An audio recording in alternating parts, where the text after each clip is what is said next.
Hey, Dave here with Saddleback Leather. I want to show you, this is going to be pretty fast, it's a pretty small bag.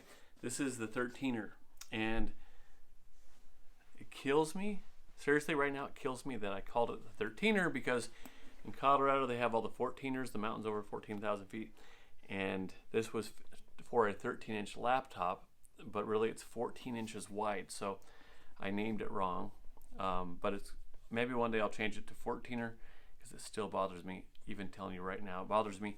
Here it is, it's very minimal, 3 inches deep, 14 across, about 10.5 tall, so those are the nice proportions. It's one solid piece of leather here, let me show you. I try and use as few seams as possible, because that's where everything always breaks.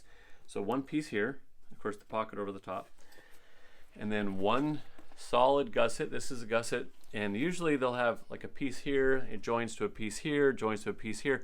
This is one long piece, and they do that because when you're cutting the hide, you can get a lot better yield out of the hide.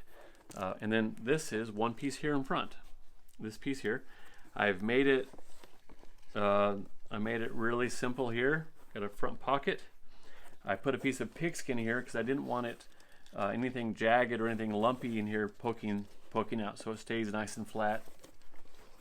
And then I have basic pockets here, and then I have the inside. It has a little key loop here, a key clip.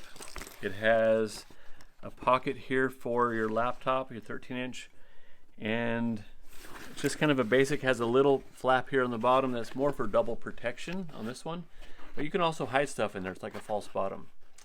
And then we have, I think I'm finished. That's pretty simple. Our hardware, let me show you here.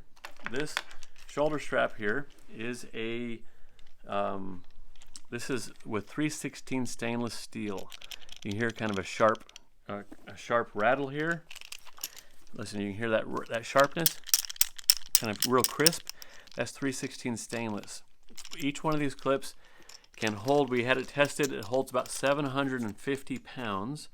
This is the serious hardware. People ask me, why do you use such incredible hardware?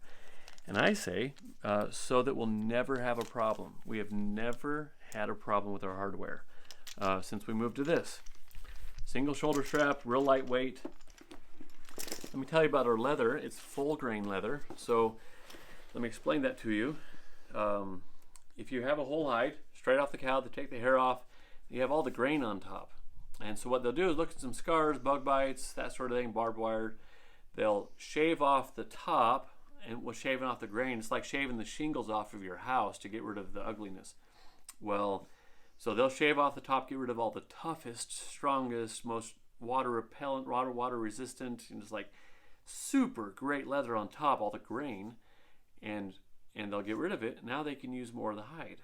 And we cut around those, throw stuff in the trash. We have an occasional scar on here, but it's the really tough leather. So this has been lightly buffed for an effect, but this is full grain. We didn't take the grain off. This has, yeah, so it's like the shingles on your roof is the grain. When they shave most of it off and there's a little bit of grain left, that's called top grain. It's still good, I mean, it's not as strong. When they take the whole hide and split it, so you have two pieces of leather like this, this is called, the stuff they split off the bottom is split leather or genuine leather. All the dust and all the stuff, they grind it all up, put it with epoxy, they call that bonded leather. Anyway, that's leather 101. This is the handle here. I put an aluminum bar here with these, show up, my son's doing the videos today. Cross, you want to say hi to the folks? Hi. So here are the rivets. These are saddle rivets. They're great rivets. They put a washer over the top, clip off the stud, then hammer down what's left over the top of the washer. It's really, really, these are tough rivets. But if something really bad should happen, like a puppy chews off the handle or something, we can just replace the handle. We don't have to dig into the bag itself. So everywhere that there's a stress, any kind of regular pulling, we put a polyester strip in here, hidden, because that doesn't stretch, but the leather does. Polyester is, by the way, it's horrible for sleeping. Only cheap hotels use polyester in their sheets. All the high-end hotels use cotton because your body breathes at night and you sleep better. But anyway, that's another little thing about how much I hate polyester. But I like it in this instance. And our thread. It's a continuous filament, this German really nice thread. It's called, it's a Gutermann. And we do 5 stitches an inch, so we have more space between the holes. When you have 7 stitches an inch or 9 stitches an inch, it's just like perforated paper. It just tears. So we have the hole, as much leather as we can in between the stitches, in between the holes.